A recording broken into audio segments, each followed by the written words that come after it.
বন্ধুরা আসসালামু আলাইকুম। অষ্টম শ্রেণীর বন্ধুদের স্বাগত জানাচ্ছি। ফিরে আসলাম তোমাদের কাছে আরও একটি ভিডিও নিয়ে।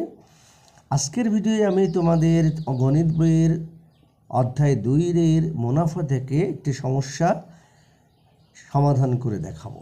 সমস্যাটি হচ্ছে 10% মুনাফার 800 টাকার 3 বছরের চক্রবৃদ্ধি মুনাফা কত। তো এই সমস্যাটির সমাধান করার জন্য আমরা 2টি ধাপ অনুসরণ করব। প্রথম ধাপে আমরা চক্রবৃদ্ধি মুনাফা সহ মূলধন বের করব, আর দ্বিতীয় ধাপে চক্রবৃদ্ধি মুনাফা থেকে আসল বাদ দিয়ে চক্রবৃদ্ধি মুনাফা বের করব। তো প্রথম ধাপ শুরু করা যাক, এসো। তো প্রথম ধাপে তোমরা তো জানো যে চক্রবৃদ্ধি মুনাফা সহ মূলধনের একটি সূত্র আছে, এবং সেই সূত্রটি হলো A সমান P into 1 plus R to the power n। এখানে A সমান সমান চক্রবৃদ্ধি মুনাফা সহ মূলধন, আমরা এটি বের করব। আমরা এই চক্রবৃদ্ধি মুনাফা সহ মূলধন বের করব। এরপরে P সমান আসল বা মূলধন। আসল দেওয়া আছে 8000 টাকা।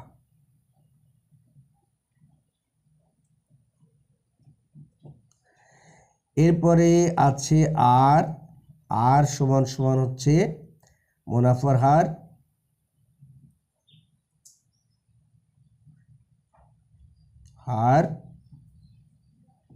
10% সমান 10/100, যেহেতু পার্সেন্টেজ দেওয়া আছে 10কে 100 দিয়ে ভাগ করলে 0.1। এরপরে দেওয়া আছে n হচ্ছে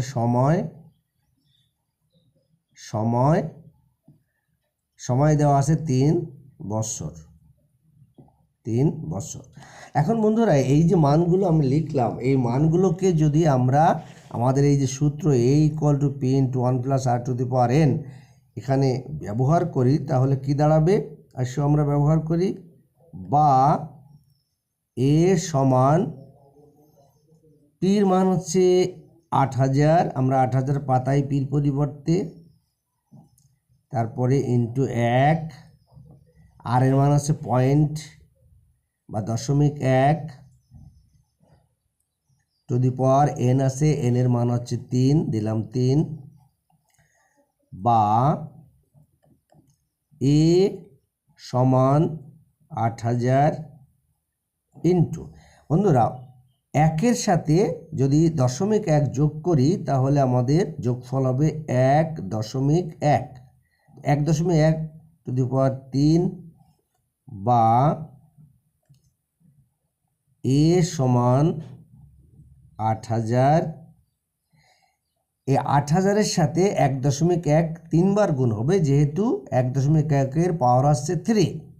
তো এসো আমরা 3 বার গুণ করি, 8000 গুণন 1.1 গুণন 1.1 গুণন 1.1, 3বার গুণ করলাম, বা A সমান, আমরা 8000টা রেখে দিই আর ওই 1.1 3বার আগে গুণ করে নিই, গুণন 1.1 গুণন 1.1 গুণন 1.1। তো এই 1.1 গুণন 1.1 গুণন 1.1 এর ফল হবে কত? আমরা যদি 1.1কে 3বার গুণ করি তাহলে পাবো আছে, আমি গুণ করে দেখেছি, তোমরা প্রয়োজনে ক্যালকুলেটরে বা খাতায় গুণ করে দেখো, গুণফল হবে 1.331। তো বা এরপরে আসছে বা A সমান 8000-এর সাথে 1.331 গুণ করতে হবে। তো আমি গুণ করে দেখছি, তোমরা গুণ করে দেখো, গুণ করে নাও। যার ফলাফল হবে 10,648 টাকা। 10,648 টাকা। আমি যদি এই গুণগুলো তোমাদের দেখাতে যেতাম খাতায় তাহলে ভিডিওটা অনেক বড় হয়ে যেত, এই জন্য আমি গুণটা খাতায় করে দেখালাম না, তোমরা গুণটা করে দেখো। তাহলে কী দাঁড়ালো শেষমেশ? সুতরাং চক্রবৃদ্ধি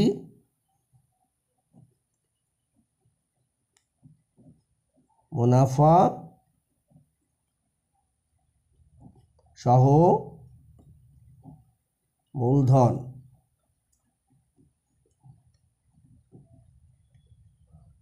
$10,648 টাকা। আমাদের প্রথম ধাপের কাজ শেষ হলো, এবার শুরু হবে দ্বিতীয় ধাপ। আমরা লিখে নিই দ্বিতীয় ধাপ। দ্বিতীয় ধাপে আমরা বলেছিলাম যে দ্বিতীয় ধাপেই আমরা আমাদের যে প্রশ্ন তার উত্তর চক্রবৃদ্ধি মুনাফা বের করব। চক্রবৃদ্ধি মুনাফা বের করার জন্য আমরা চক্রবৃদ্ধি মুনাফা সহ যে মূলধন পেলাম তার থেকে মূলধন বা আসল বাদ দেব। এসো করি। চক্রবৃদ্ধি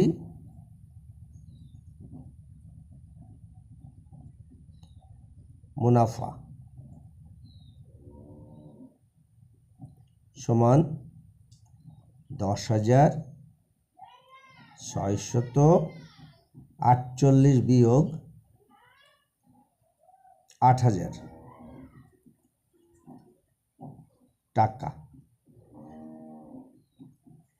সমান 2,648 টাকা। 10,648 থেকে 8,000 বাদ গেলে 2,648 টাকা থাকে। তাহলে আমাদের যে সমস্যা ছিল বা আমাদের কাছে যে প্রশ্ন করা হয়েছিল যে 10% মুনাফায় 8,000 টাকার 3 বছরের চক্রবৃদ্ধি মুনাফা কত হবে, উত্তর হলো 10% মুনাফায় 3 বছরের 8,000 টাকা, 3 বছরের চক্রবৃদ্ধি মুনাফা হবে 2,648 টাকা। সুতরাং আমরা লিখতে পারি, সুতরাং নির্ণেয় মুনাফা বা চক্রবৃদ্ধি মুনাফা যে কোনো একটা লিখতে পারো, অসুবিধা নাই, 2,648 টাকা।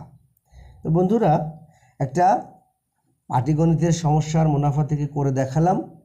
আমি বিশ্বাস করি তোমরা যদি ভিডিওটি দেখো এবং চর্চা করো তাহলে তোমরা সহজেই অঙ্কটি বা এই ধরনের অঙ্কর সমাধান বা এই ধরনের সমস্যার সমাধান করতে পারবে। সেই প্রত্যাশা রেখে শেষ করছি। আল্লাহ হাফেজ।